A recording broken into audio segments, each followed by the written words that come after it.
So what's up mga kabembem? Another day, another bembem, no? So yan, ito yung pina-upgrade sa atin ni Sir para makita nyo yung before and after. Actually, this is HK416 ENC na 118. So makikita nyo sa internet kung ano yung before nya, no? So ito, naka-setup na to.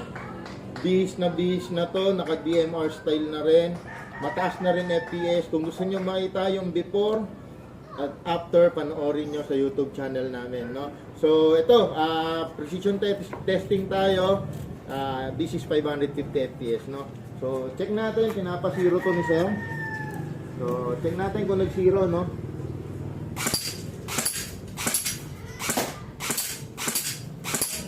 So yun, full auto natin.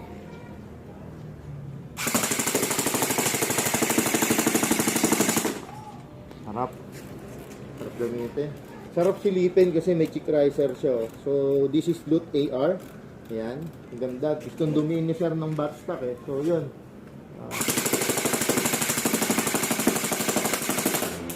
Yun, no? Ayan. So, yun.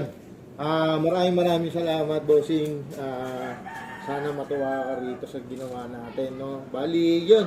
Guys, kung gusto nyo makita before and after kung ano yung ginawa natin dito, panoorin nyo yung YouTube channel namin. Maraming salamat.